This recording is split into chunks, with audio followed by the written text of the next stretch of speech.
indícale a sus compañeros cuáles son las paredes. ¿Qué elementos forman las paredes laterales del tercer ventrículo? Nos señalas con un color también, borras eso, nos señalas las paredes laterales.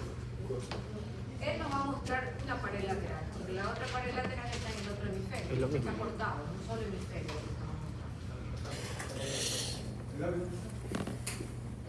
No, me está bien. No, ¿con quién estaba señalando? Este que solo por el instinto. Ah, bueno. Se fue con dedos solo. Sí, tío. Ay, no tiene lápiz. Se lo roban. Se lo roban, doctora. Pero Lo adquieren sí, inconscientemente. pero otros cursos lo cogen y se lo llevan a otros. Hay semanas que está aquí, semanas que está aquí. Son arquitectura, ¿verdad?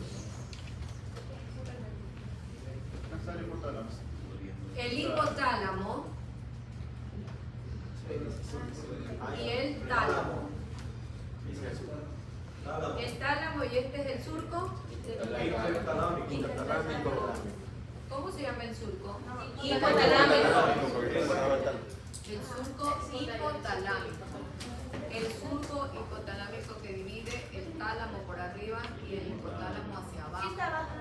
Antero, inferior y el otro es superior.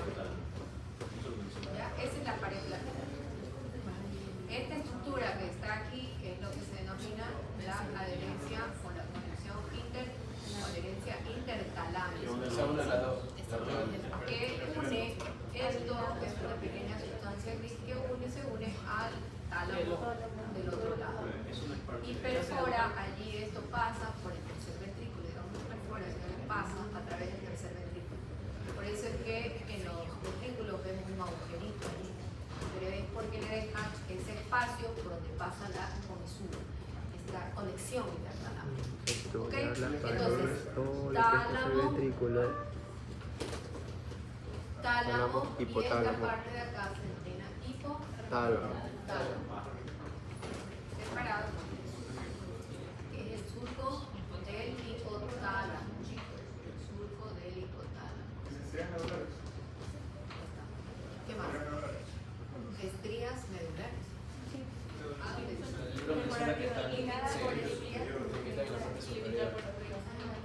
Por arriba. Ah, ya. Son las estrías medulares que aparecen a nivel talámico. Es una cobertura, ¿verdad? Que es una cubierta del tálamo, por eso que dicen las estrías. Pero eso no sería más techo.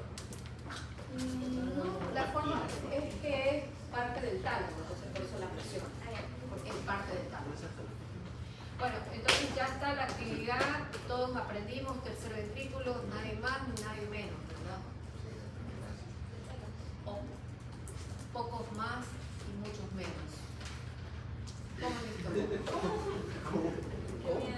Me dio Qué miedo. ¿Ah? Mucho más y menos menos. Mucho más y menos menos. Bien. ¿Qué dice Moreira? Ahora ya estamos pilas entonces. Ahora sí, Ahora sí estamos pilas con Moreira. Domínguez, ¿quién es Domínguez? ¿Cuál es tu apellido? Tálamo y surco.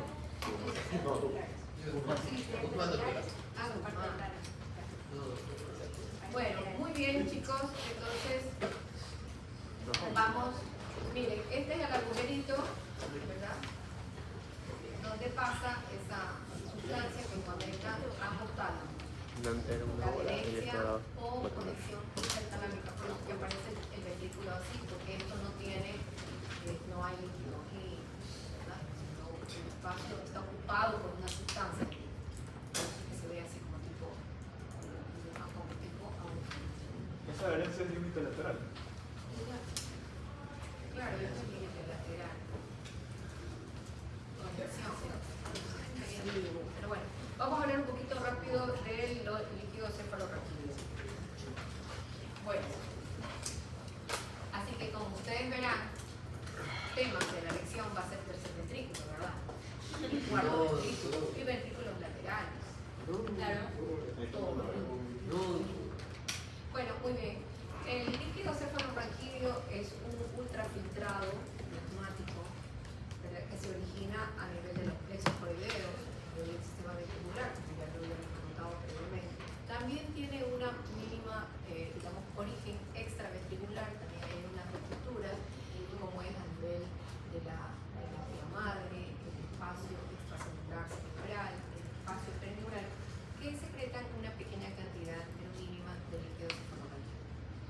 también tenemos que este líquido cefalorraquídeo, a nivel de los plexos coroideos, que están aquí, lateral, tercer y cuarto ventrículo, se va a formar a una velocidad aproximadamente de 0,35 mililitros por minuto, es decir, alrededor de 500 mililitros por día. El volumen promedio del adulto en las cavidades que nosotros ya conocemos, ¿verdad? Desde ventrículos laterales a vesícula terminal, es de 150 mililitros que circulan, que contienen esas cavidades. Son 150 mililitros, pero circulan 500, ¿verdad? En todos los espacios, del resto, en los espacios subdamnoideos. Y por lo tanto, mientras siga más producción, tiene que seguir también la eliminación, no puede acumularse, porque ya nos origina hidrocefalia. Entonces tiene que seguir distribuyéndose, eliminándose el líquido cefalorraquídeo. Y se elimina ya vimos, en esas granulaciones aracnoideas, en esos senos sagittales superiores. Funciones del líquido cefalorraquídeo, vamos, alguien que lea. Dale. Funciona como amortiguador y protege al sistema nervioso central de traumatismos. 2. Proporciona estabilidad mecánica y apoyo para el cerebro. 3. Sirve como reserva y ayuda a la regulación de contenidos del cráneo. 4. Nutre al sistema nervioso central. 5. Elimina los metabolitos del sistema nervioso central. Y 6. Sirve como vía de las secreciones pineales para llegar a la hipófisis. Muy bien, esto está en el capítulo 16, ¿verdad? En la tabla 2. Y estas 6 funciones son las principales, digamos, como para enumerarlas, hay muchas más, pero son a grosso modo las más importantes. La función muy importante es la de amortiguador. Ya dijimos que las meninges también son protectoras, el líquido cefalorraquídeo es sumamente protector y disminuye grandemente el impacto, porque una estructura que, digamos, se encuentre dentro de un contenido acuoso disminuye su peso. Entonces los impactos que recibe ya no va a ser el peso en bruto. Entonces es muy importante tener el líquido cefalorraquídeo en nuestro cuerpo, en nuestro cerebro. También, pues, otra función muy importante es nutrir y eliminar, ya nosotros lo hemos hablado, y sirve también como vía de paso de secreciones muy importantes también, de las secreciones de las glándulas pineales para llegar al hipófisis, y también como paso también de las secreciones de las hormonas que secretan el hipófisis. ¿Cuál es la característica física y la composición de este líquido cefalorraquídeo? La característica que siempre debe tener el líquido cefalorraquídeo es comparado como cuando nosotros colocamos en un tubo de ensayo agua. Tiene que ser como lo que se dice metafóricamente como cristal de roca, cristalino, claro, transparente, incoloro. Ustedes ven el agua, así es. Ya hablamos de un volumen, de la producción, pero también tiene una característica para poder ejercer esas funciones amortiguadoras, tiene una presión. Está generado tanto por el volumen del tejido cerebral, también por los vasos sanguíneos, y le da una presión que ejerce presión sobre el líquido cefalorraquídeo aproximadamente de 60 a 150 mililitros de agua, o 6 a 15 centímetros, si lo hacemos transformar sin medida. La composición es muy importante tener en cuenta que no es un cristal con H2O, etc. Tiene en su composición ese líquido cefalorraquídeo algunas estructuras, elementos, como son las proteínas. Y el rango es muy importante que ustedes se graben. Créanme, es muy importante. Es muy importante conocer cuáles son las características de un líquido cefalorraquídeo normal para poder hacer comparaciones y decir ese líquido no es normal, no al revés. Sabiendo lo normal, pues vamos nosotros a reconocer que es anormal. Entonces, tenemos unas proteínas de 15 a 45 miligramos por cada 100 mililitros, una glucosa de 50 a 85, y aquí me lo vamos a marcar un poquito, y sobre todo el número de células. De 0 a 5 linfocitos. Miren ustedes que no estoy hablando de monocitos ni polimorfos nucleares.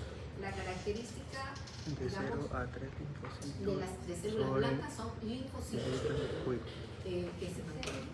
Excepto, hay una excepción que hasta 10 linfocitos en los pacientes VIH, ¿no?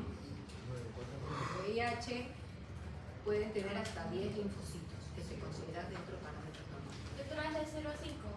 De 0 a 5 linfocitos. ¿eso no es el 3? Ese dice 4 y 3, dice. ¿Dónde dice 4? Ayer. 0 a 3. De 0 a 3. Sí, de 0 a 3 hasta 0 a 5 linfocitos.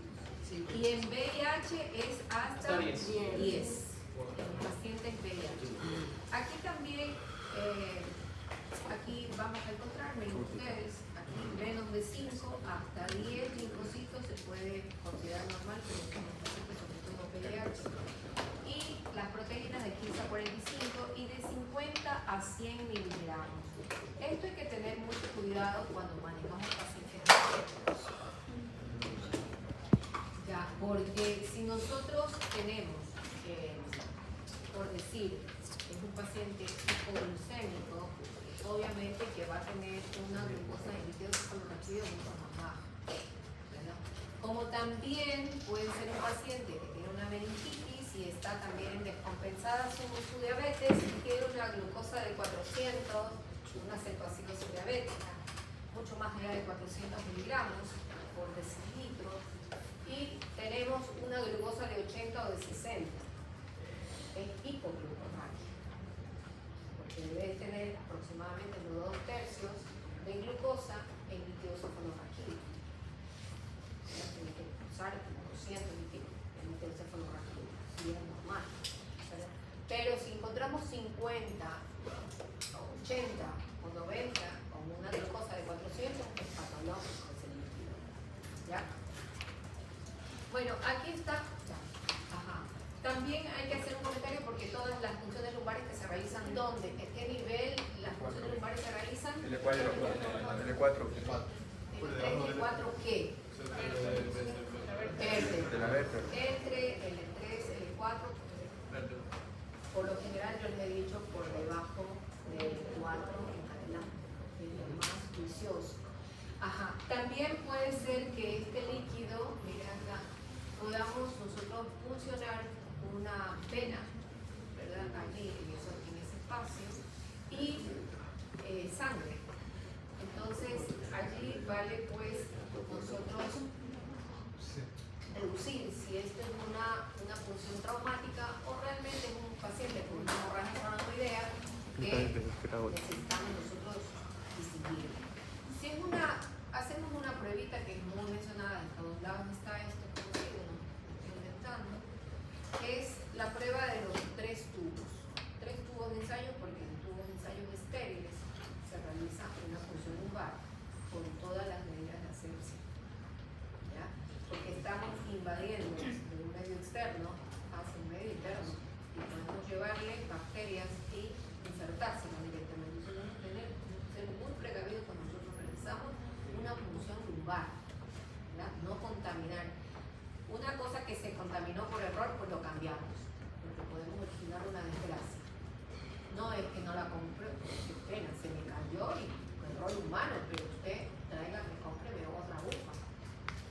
Pero no podemos, ay Dios mío, estamos metiendo una carga de bacterias que tú no te imaginas y se va a morir.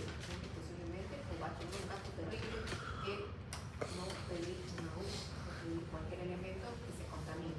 ¿Ok? Entonces eso siempre hay que ser honestos y librarnos de negligencia o mala praxis hacia el paciente que se somete a ti pensando como uno, ¿verdad? Se entrega cuerpo y alma al médico que va a hacer las cosas bien. Hacemos la prueba, volviendo a nuevo, hacemos la prueba de los 3 vasos o de los 3 tubos, digamos, mejor dicho, y vemos que en los pacientes con trauma, en el tubo 1 va a haber una gran cantidad de sangrado, en el tubo 2 eso se va aclarando, en el tubo 3 está mucho menos. Eso sucede en una función lumbar traumática. En una función con un diagnóstico de hemorragia solenoidea, porque también podemos hacer funciones diagnósticas de hemorragia solenoidea, cuando en la tomografía no vemos sangrado, pero el cuadro clínico nos dice dice 100% de que eso tenemos que descartar una cefalea de gran intensidad, como que el paciente siempre dice que es como le hubiese explotado, caído un rayo en su cabeza, es una cosa terrible. Y en esta patología, en la hemorragia cefálica, estos vasos realmente van a tener el mismo contenido, no se va a aclarar, a diferencia de una punción traumática. ¿Okay? Entonces eso siempre hay que tenerlo presente. Si nosotros se nos viene sangrado, pues aclarar. Uno de los digamos, elementos muy importantes a considerar aquí cómo está formado, cómo discurre este líquido cefalorraquídeo, es la composición de una barrera. Y esta barrera la descubren pues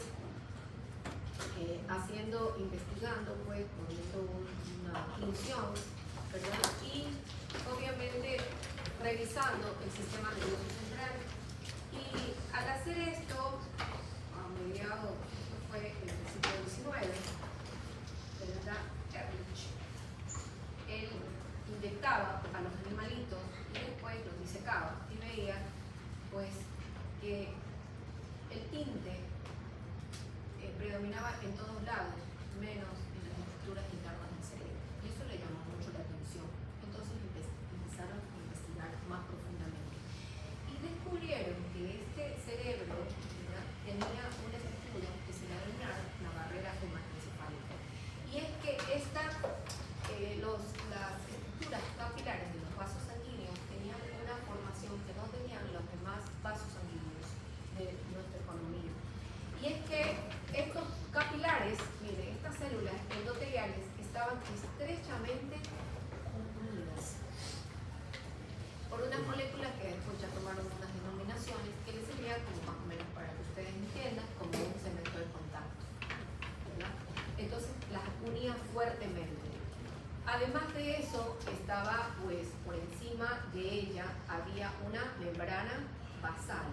Las células endoteliales estaban rodeadas de una membrana basal. Y por último, tenían estos pies perivasculares de una neuroglia, que son los astrocitos. Entonces, ellos vieron que todos los vasos sanguíneos dentro del parénquima cerebral estaban formados. Así. Lo cual, pues, permitía que el cerebro no pase por una difusión simple, sino por un transporte activo, selectivo. El cerebro pues tiene una habilidad realmente a través de esta barrera hematoencefálica de que ciertas sustancias, dar paso a ciertas sustancias que él considere necesarias. Macromoléculas no las pasa, o si son necesarias las pasa por un transporte activo, donde ponen en función muchas otras cosas como la bomba de ATP, ¿verdad? Las moléculas de mediano tamaño pueden ser, como también hay moléculas como el alcohol, el agua, que pasan muy fácilmente, ¿no? Por eso es que el alcohol pues rápidamente pasó. Y así. Bueno, aquí vemos, miren ustedes, capilares están unidos, la barrera hematoencefálica, por estas uniones bastante estrechas, tienen, esta es la barrera pues que es la raquiencefálica, ¿verdad?, que están compuestas por este epitelio cuboide con microvellosidades y pasan estas moléculas, ¿verdad?, desde el espacio, digamos, alamoideo, pues líquido cefalorraquídeo, a través de diferentes medios de transporte. Se activan muchos transportes dependiendo de siempre y cuando del tamaño de las moléculas.